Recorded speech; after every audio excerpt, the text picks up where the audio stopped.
things within this logo of the railway and using that as an appropriated form to build, like make these large-scale drawings. An exhibition I did in London, collecting school desks. So I go to schools, and then they have broken furniture.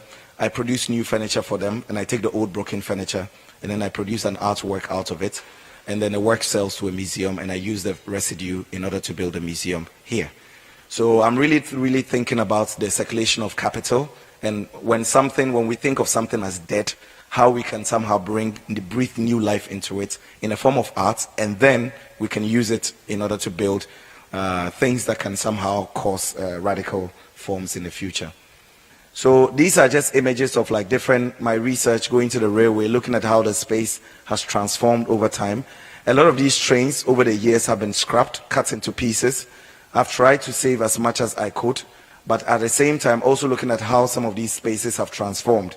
Because most of us, we don't really get access to some of these spaces like factories, a lot of these things, that the historical conditions that they come with. But also looking at, like, let's say, workers working in these factories and historically what they've done. So I go into the archives, looking into like Ghanaian workers, how they were working back in the day, trying to build trains, even during like the days of the British colonial administration. And also looking at that in relation to now, even in the post-independence era, like the prevailing conditions also. So this is an archive from a factory in Tema. It doesn't exist. It was built in the post-independence era. At some point, it was sold to another company, and then I think was sold to some Chinese. But I was very much going to these spaces, simply just collecting materials from there. And I was talking about like specific relation to the recruits for the First and Second World War. A lot of whom they would have ended up in the South working in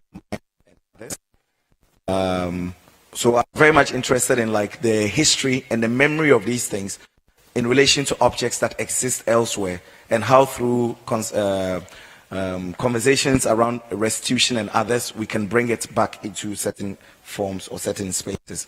So some of the trains, when I bought them, they had been cut into pieces.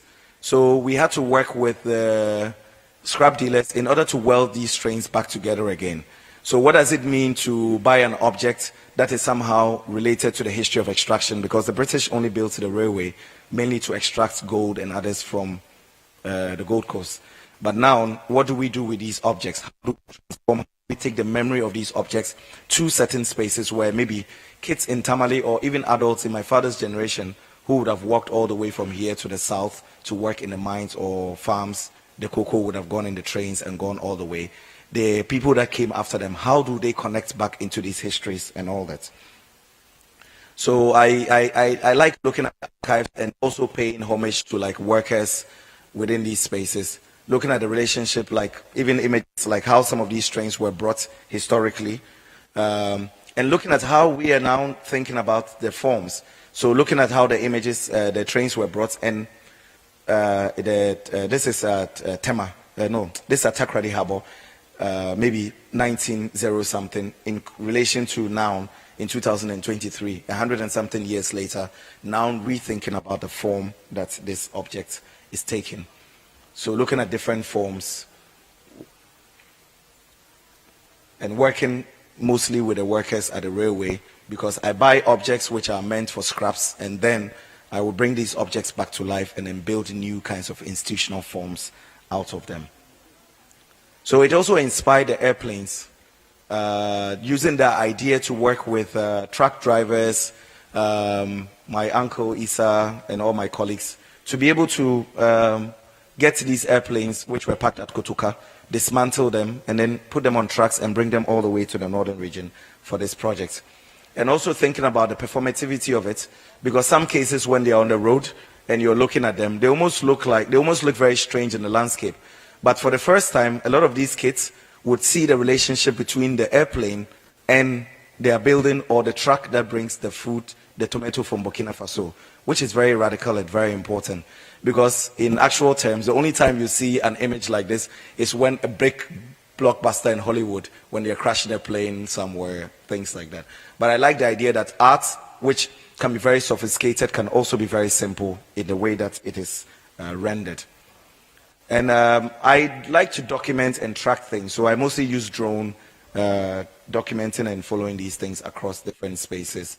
Recently, when we're bringing the trains, looking at it in relation to the Yape River, which is heavily polluted now due to sand winning and also illegal mining in certain parts.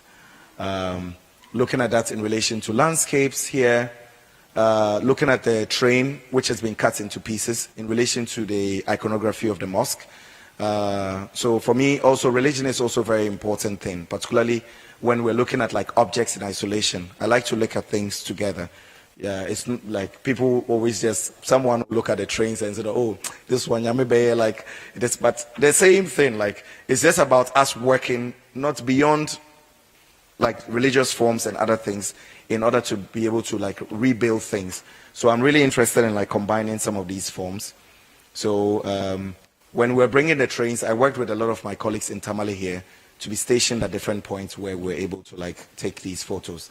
And here you can also see that in one of the mosques, we have a very good timing where the onions from Burkina Faso is just crossing over, going to Accra as the trains, which the decapitated train is also on its way to Tamale. So I'm also looking at this point of exchange within it. So you can imagine the excitement when the trains came to Tamale. A lot of my people had never seen a train before. If you live in Accra or live abroad, you take a lot of these things for granted. But they are just not any trains. They are trains which come with very specific memories. And those memories are very important to us, particularly given the fact that a lot of us were somehow cut away from those, the economic benefits that came along with those. So I was also very much interested in like how kids were experiencing or seeing a lot of these objects for the first time and the kind of impression that it made upon them. But now, you realize that now that these objects are here, the kids just use it as a playground. When they come around, they play with it, they jump onto it and all that. So I'm really interested in how now even the trains which were somehow cut away from this part of, this geographical part of the world, suddenly, even with the carcass of it, it becomes part of the memory and the consciousness of like another generation. So you really don't need it to be functional for it to be inspiring. The kids are already playing inside of it. They are jumping around it. So I'm really interested in these forms and how, if you're talking about art and the experience of it, what it yields. So sometimes we even like go back to the idea of the decapitation, the cutting, and the political forms which are represented within it and what they mean actually. So looking at the relationship again between historical photographs and the residue of those photographs and how they play. Like in the black and white image, the trains were used to extract gold, blah, blah, blah. The cabinets were used to store train parts and the workers' clothes. And now, 100 and something years later, it can be used as a museum, which is almost like a gift to opening up imaginations of another generation. And we also have people like our caretaker here, Assemblyman, who's always been here building, doing all types of different forms, contributing his labor to the building of the institution. But how do we, if we always say that, particularly when it comes to politics, that we are interested in the most ordinary people. But how do we build our world in such a way that all these people are also part of the transformation of the work that happens, that at the end of the day, they are not cut away from it. So I'm interested in how, aside the labor contribution, when school kids also come here and we have exhibitions, aside the building and everything, he gives them tours around. In Western institutions, there's always a separation between the security, caretakers, whatever, versus curators, artists, and all that, because there needs to be like a division of work and others. But in our part of the world, it's very important that as we're building work, we need to acknowledge the labor that goes into things and how that also becomes part of the general transformation, if we're thinking about like really influencing the world that we live in. So you realize that even locally, the women, they come from their homes, they come to see the archives, the exhibitions, they connect with the forms, They bring their kids. We send buses to bring them from the rural communities, things like that. It's very important because we take a lot of these things for granted. In most spaces, when you go, these people are mostly not, they don't feel like they belong in those spaces because one, the space might be commercialized, and two, the way that the aura of the space does not even allow for people to want to come there. There are a lot of spaces where locally, like people who live in those local spaces are never really allowed into it because there's always this myth that art is something sophisticated, but it is, but at the end of the day, it's not at the same time. So you also have Latif, Assemblyman's son, who sometimes when you have kids, their kids coming here, he takes them on a tour. So it's also that thing that the work that we do, how does it in principle also influence, let's say, thought processes, the transformation of, let's say, another generation, which for me I think is very significant, particularly if we claim that we really want to transform not just the country but Africa and also the idea of the black condition. So we have this jet engine that was given to us by Ibrahim Mahama from Engineers and Planners.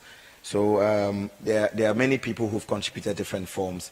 I've also bought different buildings like silos, some of the buildings that Kwame Nkrumah was building that were abandoned, and then I work with workers to transform. My father is an engineer contractor, so he's helped us a lot to somehow, with his expertise, to get some of these things done. Going into buildings and digging out soil and all kinds of materials in order to be able to reveal spaces for people, another generation to connect with. This is a very important image. There was a yellow driver that came here some time ago with 2 tourists. And one of my colleagues, Benjamin, took him around together with the tourist. And he was so excited. You know, like he was like, oh, I didn't know that there was a space like this in my own hometown. I know a lot of these people, they work by the day. So every day he has to get up, go to work in order for him to be able to feed. But that thing about the myth that they always say that, oh, but art is for very sophisticated people, whatever. That day he was so touched that he closed work. When he took them back to town, he stopped work, and then he went home and brought all the children in his house, just so they could come and witness what he had seen. Yeah, because it was so important to him. And you can imagine all these kids, he put them in the yellow. Yeah. And he even puts wood in the side so that they don't fall out. So it's like dead or alive, you're coming with me, like that kind of a thing. But it's really interesting because for me, I'm interested in the precarity.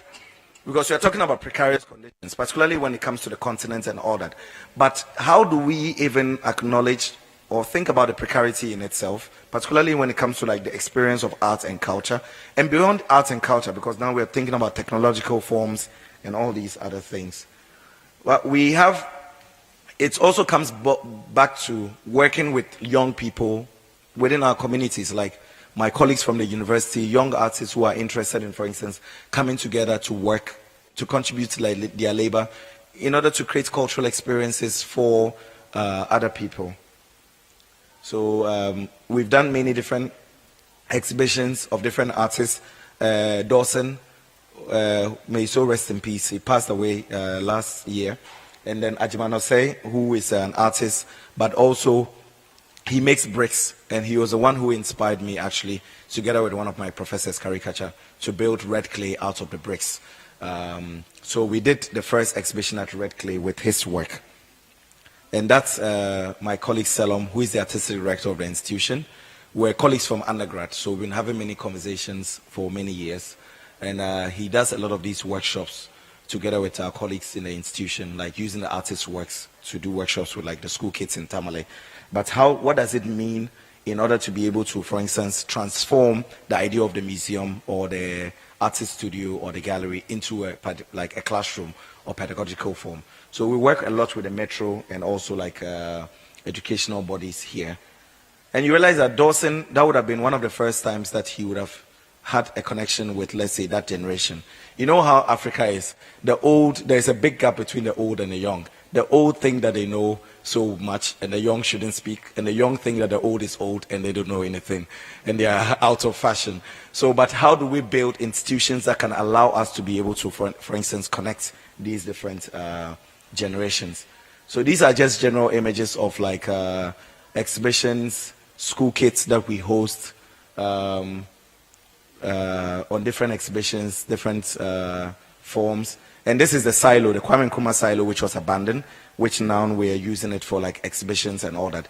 And when you can realize that one of the images is dark because it's in the, like there's a bunker, and there are bats living in it. When I bought the building, at the time everyone was saying that why don't you get rid of the bats? But it was in COVID, and it was very tricky because I had to consider the bats and the ecosystem that they had formed within the space. So we left them in the building. But when we are working with artists, we have to be sensitive about even issues of light. Like if the kids are even coming there, they should understand that it's possible to coexist with other life forms rather than just thinking about making spaces for just human beings.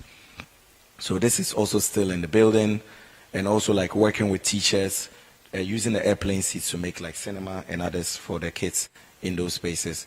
One of our colleagues, Tracy, did a workshop where she cooks these. She uses gari, millet, Tom Brown, others to make these beautiful paintings, like paintings like these. That's a wachi that she's used in making the artwork on the floor. This big painting, and here it is tuzafi that she's used in making this beautiful like textile-like piece, and the floor is made up of gari. So if you have like school children who are coming to see art and suddenly, tuzafi can be used in making art, that's a big step forward. Rather than before when they only knew art to be the painter painting by the roadside or something like that. So one of our colleagues, Sandra Chire, also with her work within one of her exhibitions. So I also used my archives, photo, drawings and others for all these forms. Eric Jemfi, one of our art friends from Kumasi, the university, who also did a show here. We host different programs, create labs with our colleagues. Let me, switch to the parliamentary form. So looking into like the railway again, looking at the parliament. So where we are sitting, the Parliament of Ghost, it was inspired by using the old railway materials to build a work in Manchester called Parliament of Ghosts, and hence I decided to build it as a permanent form in Tamale at Red Clay. And whilst we were building it, it looked like a swimming pool. So sometimes when it rained, the kids would come and swim in it and all that. And this was in COVID era. But I like the idea that when a space is being built, it can transform, it can change, and people can use the space. So kids are using it with their teachers for mentor sessions or whatever, classroom sessions. The bricklayers are building the floor at the same time. Other kids are also experiencing it, almost as if they are in another world, in a painting or whatever it is. So you have people like Assemblyman again, taking like various members of the community through the space and what is presented within it, looking at various ecosystems. It's called a Parliament of Ghosts. So it really allows for us to really think about the most ridiculous forms that you can think about when it comes to art, which you never thought would be possible. So thinking about converting it into a greenhouse, thinking about how it can change, the form can change. So it can take any form, architectural forms, residues of architecture, even the same material, playing with it like in different forms, even the idea of like dry straw, like even just laying it on the ground, the same space that we're sitting on, and how that changes like the space. Even we made it into a market scene where we brought market women to sell. It's almost like a film set where we've made a film, and the old man in front, he's called Mr. Doglo. He's a bricklayer who's been building this space over the last 8 years. So they all become actors within the idea of building the work. So there's something very performative also about it in terms of how it changes. Yeah, but I promise you, they left here in one piece. Yeah, they just they were just spectators and participants. So then again, so you get my point. It's not just about a human being. It spreads across different life forms. It can be a repair shop. I collect all kinds of things from like different historical, a lot of the factories in the pre-post-internet era. The same mats we are sitting on, looking at how that works. Motorbikes, airplane seats from the airplanes. So now, you don't see human beings in it. So I'm thinking about these as the life that they come with, and how that it's almost as if they are having a conversation among themselves. So you don't need to have the parliamentarians making noise, and those things. This one, the objects themselves, there is a certain political form to the objects and what they present.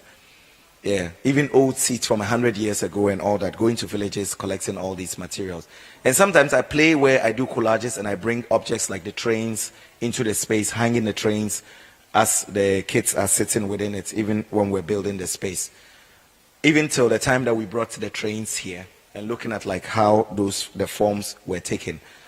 This was from today when we built like one of the first railway lines inside the greenhouse, which you'll see shortly. So again, these are pictures of like us taking buses to communities and bringing these kids and women, like their mothers, here, because the dissemination is very important. It's not just about building the space, it's also about how you redisseminate it. Because most often we talk about the idea that, oh, we built the thing in the village but no one went to it, but no one is going to go to it. Yeah, it's more or less about how we integrate people into the thing that we're building as we're building it along. So here you can see Maddie doing the coding workshop with the kids, with a group of school kids that we work with, both within the institution, like the hall, Ajimanose Hall, and also within the aircraft, whilst we also have other kids also looking at other artworks within the space. And for me, this is an important image. Most often, you don't see this kind of image, particularly when it comes to like women from here. Because when people think about them, women in the north, like, oh, these women, they are suffering, blah, blah, blah. But, Charlie, imagine they are coming just to an art institution. But you can imagine the swag that they bring to So for me, it's very important. The image is very, very important. The image, how do we portray ourselves? And also, how do we build institutions that allow us to think that truly we belong to a space? Because the problem mostly with Africa is that most young people, there is no sense of aspiration. So we really don't think that we matter. So that's why people would rather go in the Mediterranean and die rather than stay in their country and then do things. And even when you do it, the only thing that you meet is antagonisms and antagonisms. So how do we change and how do we shift that? So you also, for me, the idea of the memory is so important. So how do the kids experience even the building of the institution?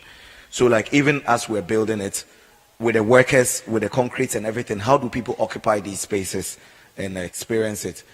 This is from a few days ago, looking at that in relation to like pots that we're collecting from like various homes here.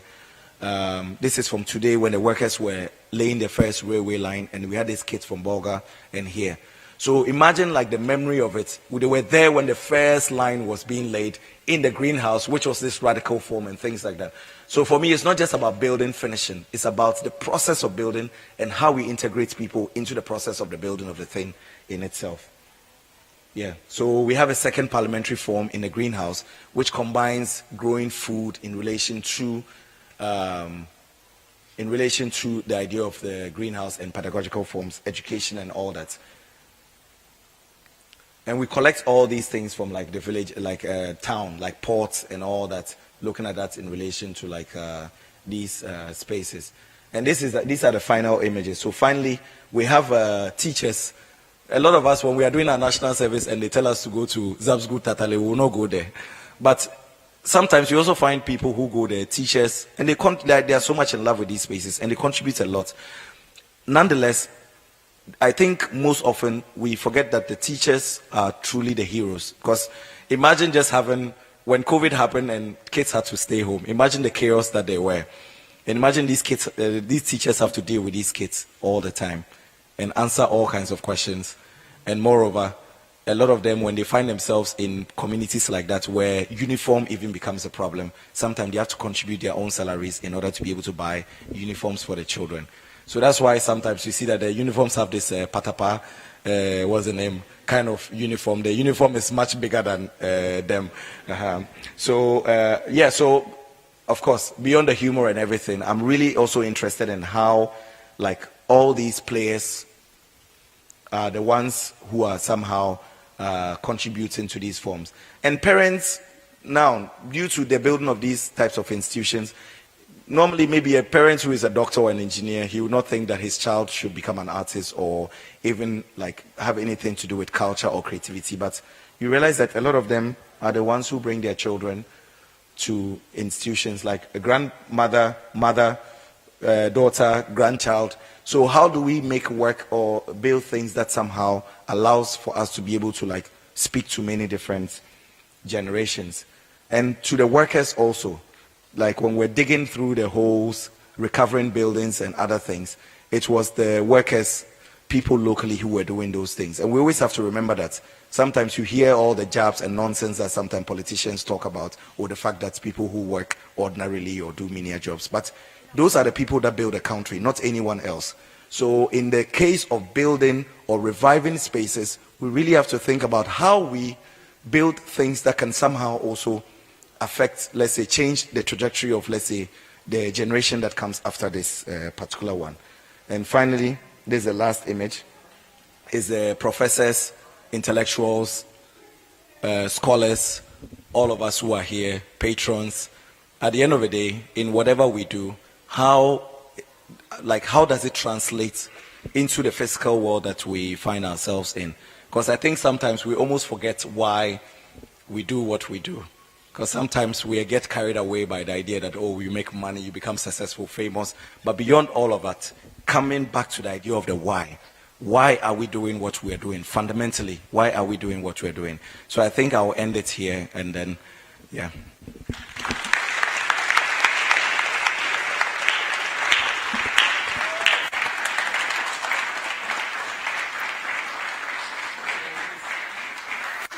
Join me up here, Ibrahim. Please join me up here. Let's answer the why question. Can I have light in studio? Can I have light? Light. Now I'm feeling like I'm at the National Theatre where they are playing with lights, where there's an end of a scene, end of Act 1, Scene 1, and then we have to move into Act 2. Thank you so much. So curtains have been raised. We are back. Ibrahim, let's give him another round of applause. Yes, let's do that. This is brilliant. This is beautiful. I mean, I was just looking at it. Have you thought of bringing the 275 MPs and putting them here with the speaker here? Let's just experiment with that. You should try, actually, in real life. You should try that. You should try that. However, the question really is, art pays. Yes. A lot of the times. Yeah. A lot of the times, too, it does not. Yeah. Especially when you have it here. Very rural, northern part of Ghana. Namton is a big community, yeah. But how many people here really understand what you're trying to sell here? How do you make money from this? Oh, here, if I wanted to make money... And the children, do they pay to come and watch this? No, they don't. Yeah, if I wanted to make money, I don't think I would have stayed in this country. Because when you're... The work, and moreover here, because I was born in Tamale, but I didn't grow up here. At the age of 2, I went to Accra. Not like I went by myself, but I went to Accra. And after I think during my master's, I decided to come back. Because one of our professors at the university, Dr. Karikacha, he always told us that it will be very interesting to see how artists can go to, let's say, places that they come from. Because most of us who live in the big cities, in Accra, Kumasi, we like to live there because all the social amenities are there. But if you go to Tamale and you build a studio, a studio can influence, let's say, some kids who would want to become artists one day. Mm-hmm. So I decided to build a studio. The original idea was just a studio. So that's why we call it the Red Clay Studios. So just build a studio and see what it becomes. So if you're building a studio and people are coming to see what you're doing, they don't have to pay for it. Mm. So that was the basic idea for the entire institution. Mm. So it's not as if, I'm more or less interested in the idea of the gift.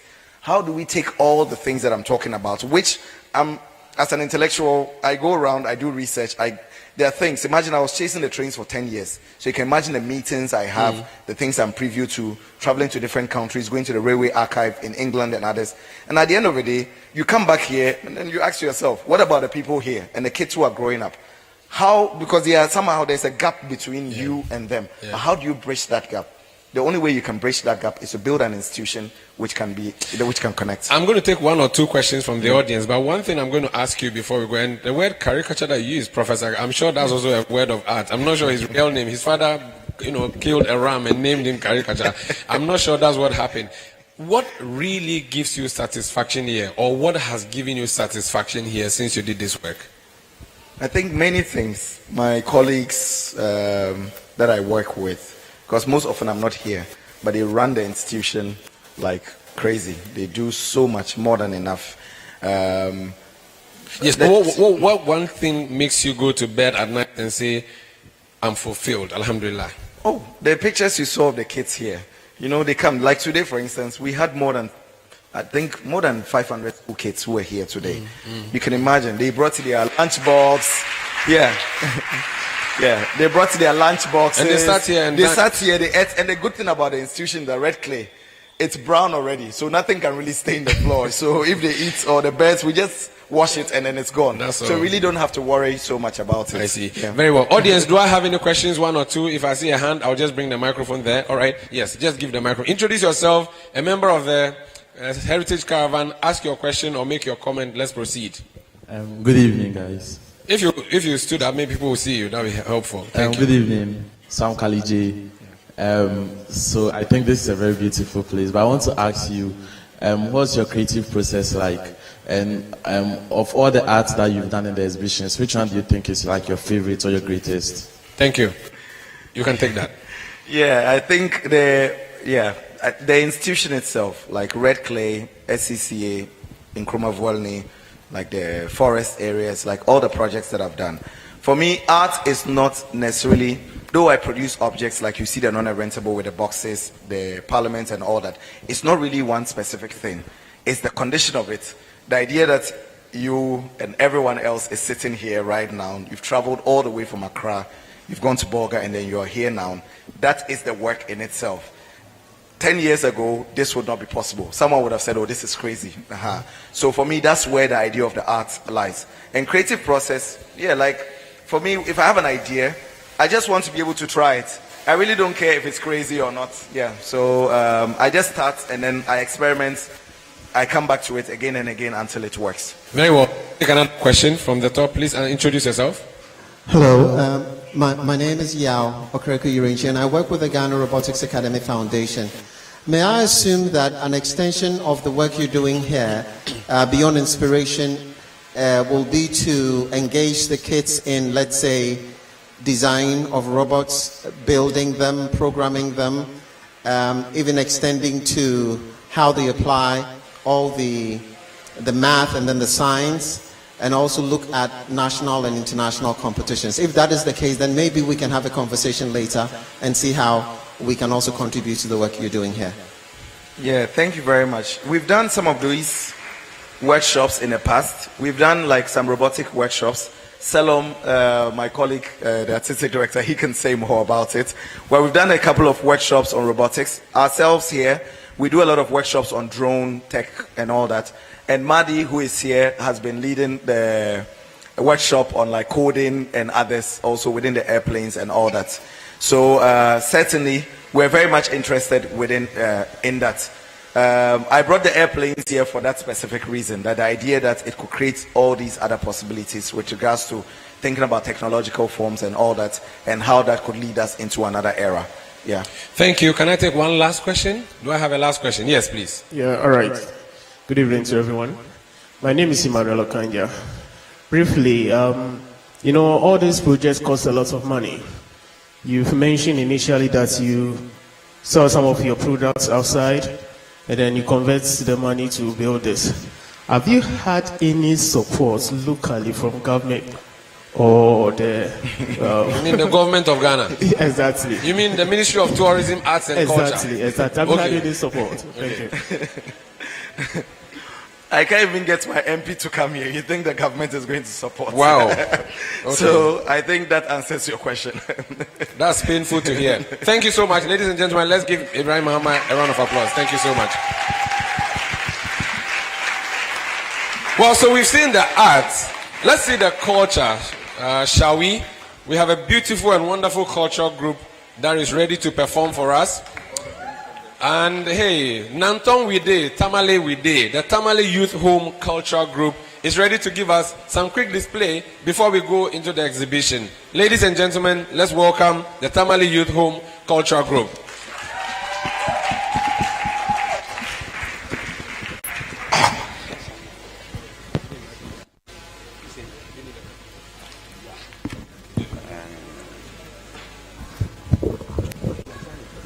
Yeah, good evening, brothers and sisters. You are all welcome to Tamale.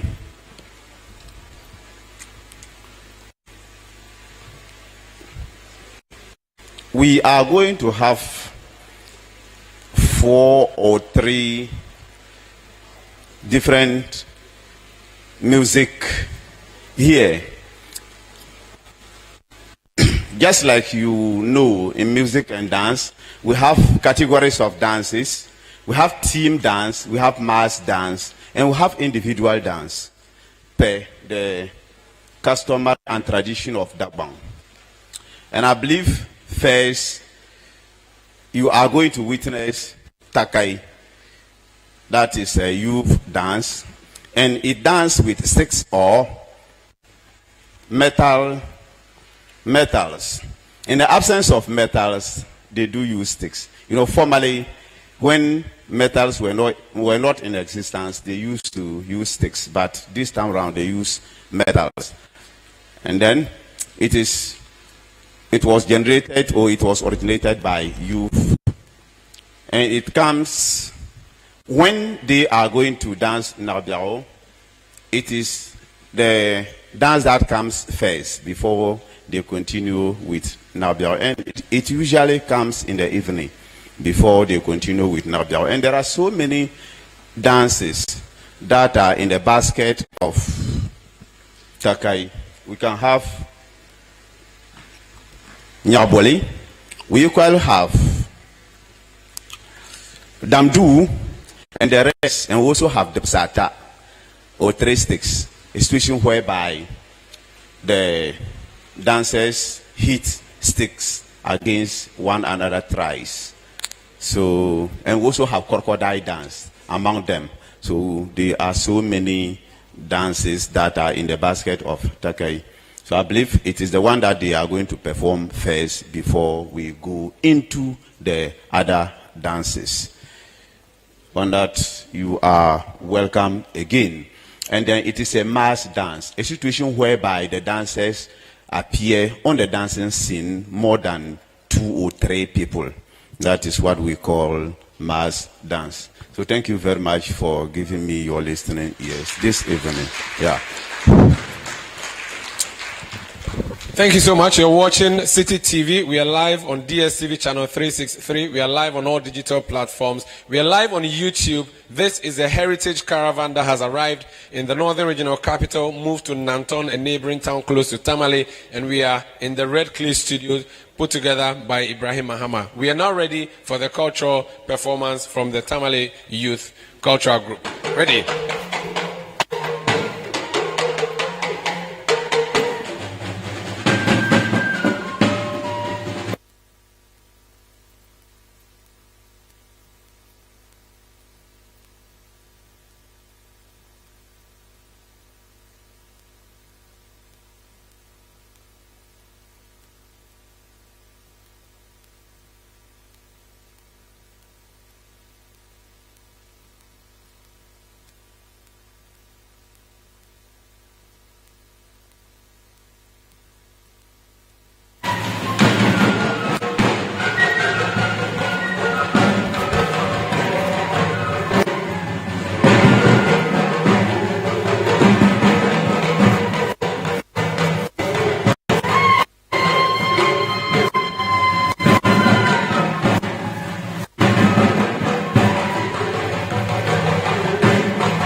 This is City TV. We are live from the Red Clay Studios in Nanton.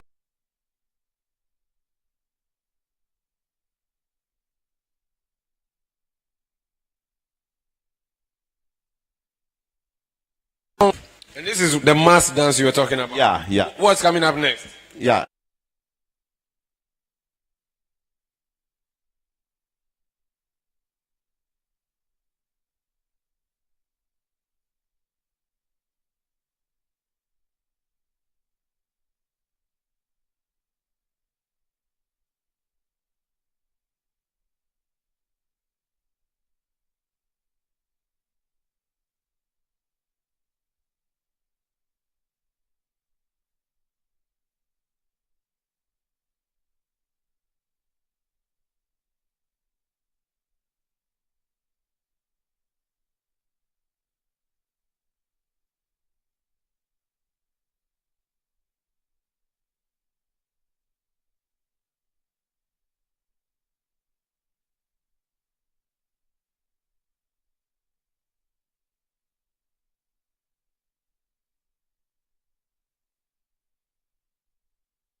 Ago.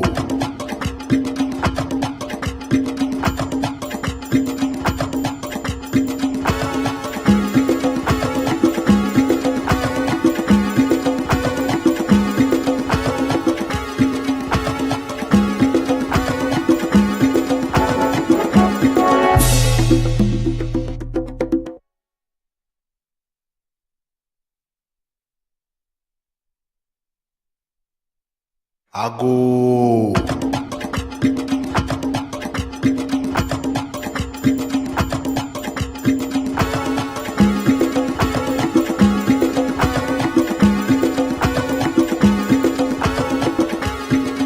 The next performance.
Now that was a lot of knocking things against things. I wonder what's going to happen next. This is the City Heritage Caravan live at the Red Clay Studios in Nantong in the northern region. And we've already seen the artwork. Now it's the cultural stuff and the dance is beautiful so far. I'm here with Haruna Mohammed. He's a teacher who's taking us through what we should expect next. Briefly, what's the next group coming up? What are they going to do? Yeah, the next group coming out is Jara. And then Jara in Dagana means full of foolishness. And what this name came about is that there was a hunter who was embarked on hunting expedition. He went and met against dancing. He stood and copied what they were doing. He came home and told his people what transpired, or what he saw. And then they said next time he go and they dance and leave their dancing materials or resources, he should try and pick them home.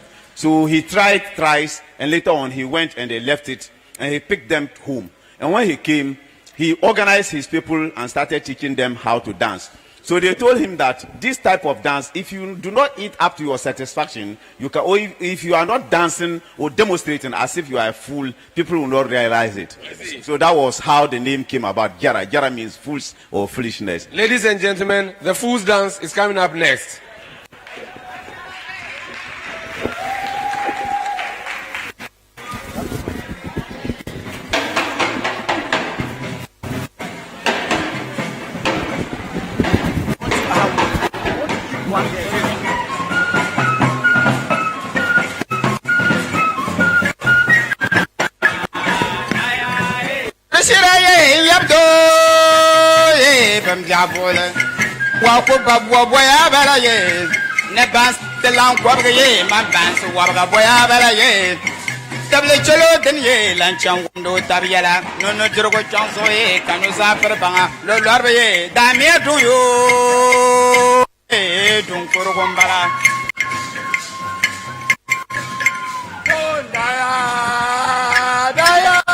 Ashe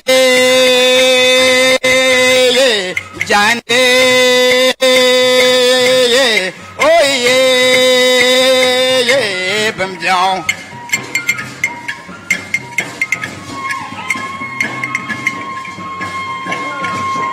don't daya tian kulaba ye kachel babwa bala ye yel kuntum yo tiatema yel tama bechwala bambol man sala bebe ba ye mbalor ba ye nanon ba ye balanka yura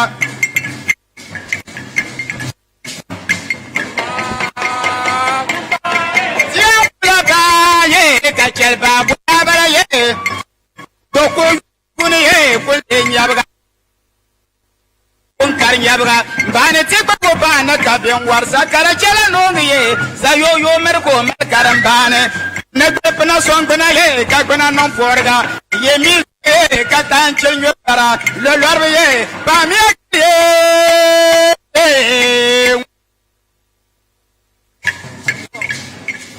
Galier, non para Galier, para Galier, Bamzabu, Le Lorbe,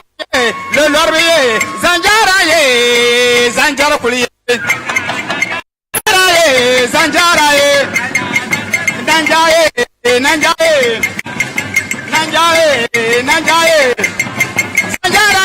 Zanjara,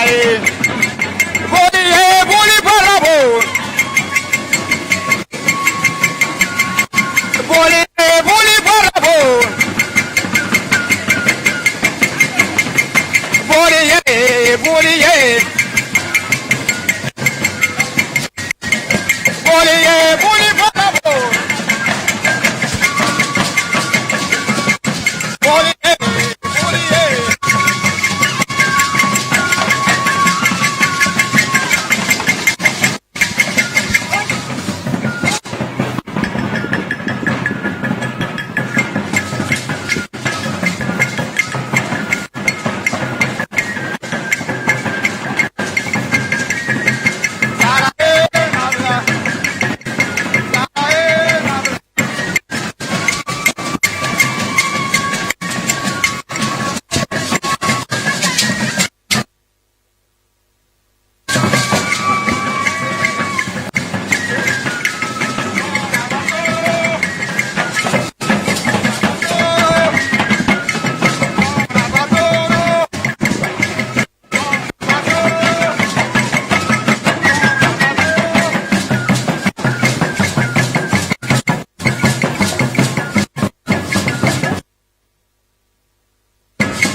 What are we coming up next with? Yeah, the next. And that will be the final group. Yeah, the next group would be Bamaya. Bamaya. It is also a mass dance, as I have indicated. And then Ba means the valley, and Maya means shocking. And then many years ago, Shocking or shocking. Okay, shocking. Yeah, many years ago, according to history, there was a drought, and then it came to a time that animals were not even getting, feed, and then not to talk of humans, and all water bodies around those areas got dried. So the people sat down and thought it wise that they should pray to Almighty God and also go and pacify their gods. All of them agreed. They went and pacified their gods, came back, asked some of the men to wear women dresses because they said God answered women prayers first. So they turned themselves, some of them turned themselves to be women, and then they demonstrated, pray to God. And then afterwards, they had a heavy downpour. So when they had the heavy downpour, they came out to dance joyfully to demonstrate to Almighty God that He has actually accepted and answered their prayers. And they said, since the valley was dry, it is now shocking. Hence, Bamaya. Thank you so much. Ladies and gentlemen, the rain dance is coming up next.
Caravanites, are we happy?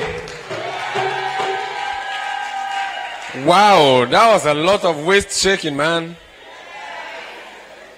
I feel like doing same, but I'm sure it will lock and then problem will happen. But hey, this has been wonderful. Let's give another round of applause to the Tamale Youth Home Culture Group. Thank you. Northern Region, exciting. This is a city heritage caravan broadcasting on City TV live across the world on channel 363, and it's been exciting. But this is just what, day 4? How many days have we done? 4. We have 3 more or 4 more days to go before we finish this trip. Other regions are going to feel our presence, and we're also going to feel their presence. But we have to say goodbye now to Tamale, and indeed for Northern Region.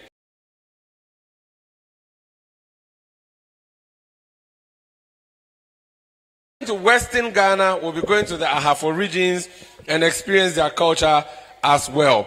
We also have to say a big thank you to Ibrahim Mahama and his Red Clay for giving us this wonderful. And of course, to our viewers watching us on City TV, we are grateful that you joined us. Thank you. Be with City TV. It's your world. Have a good night.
Hello and welcome to the City Newsroom. My name is Vivian Kai. Local coming up.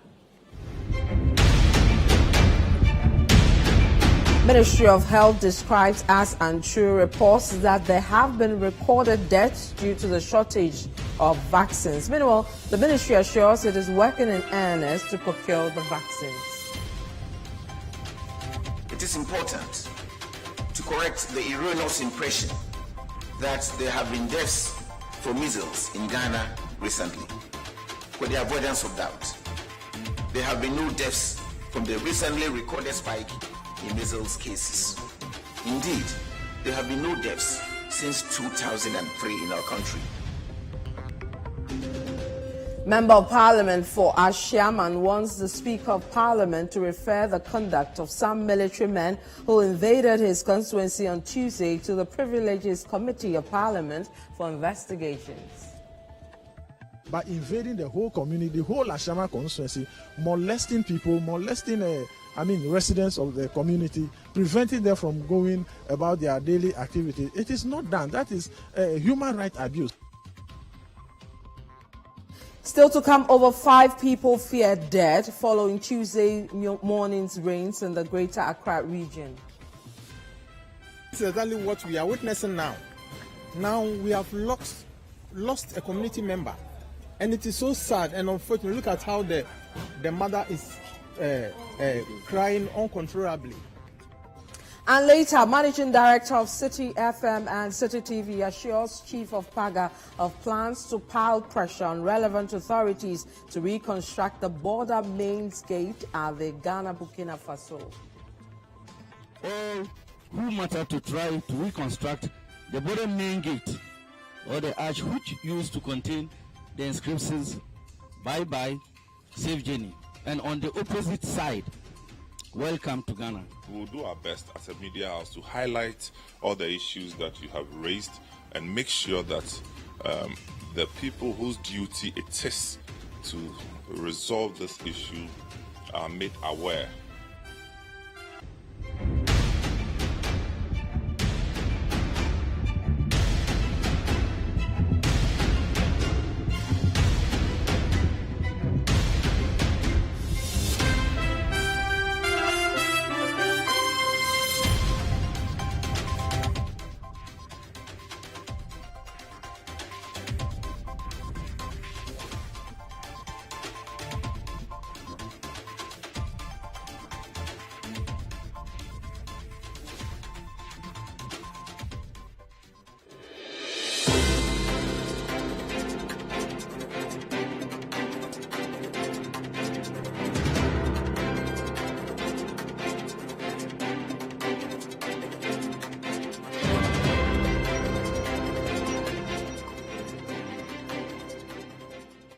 And let's bring you details of our stories and start with health.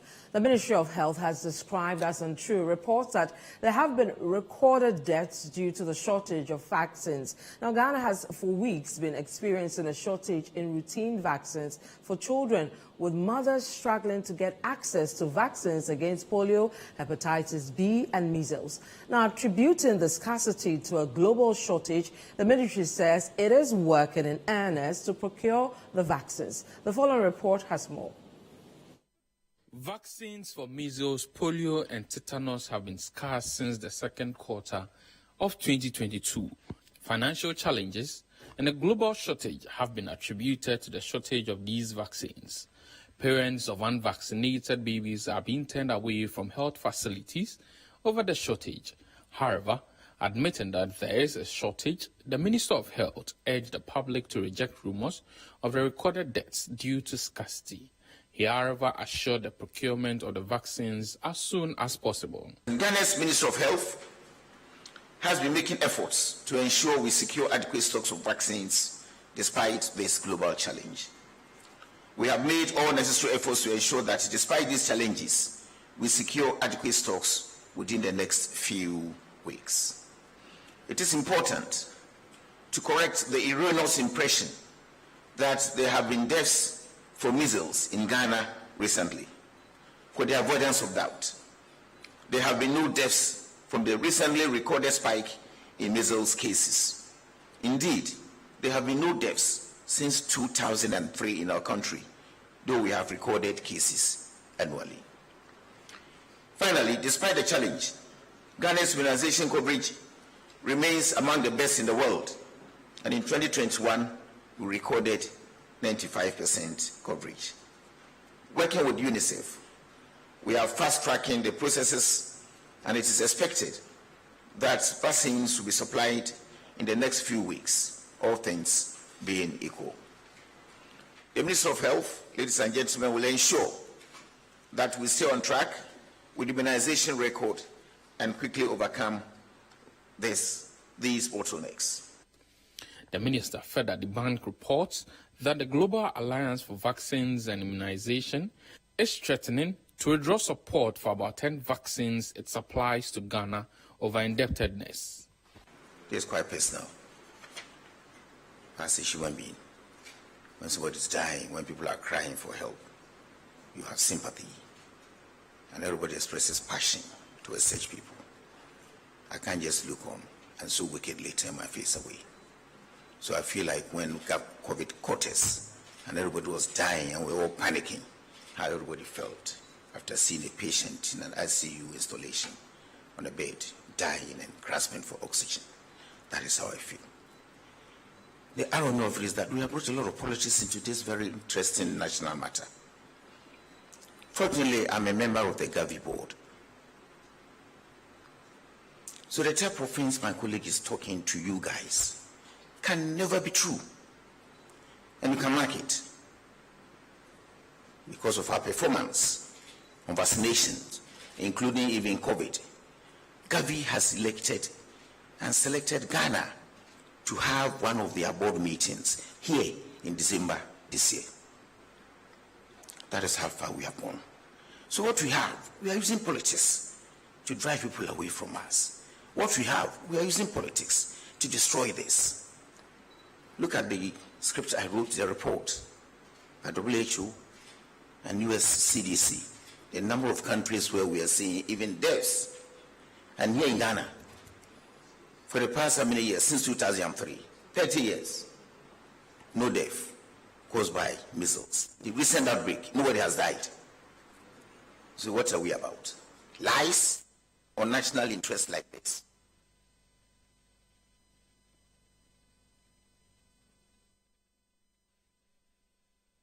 Stay with the shortages of vaccines, and following that shortage of childhood vaccines across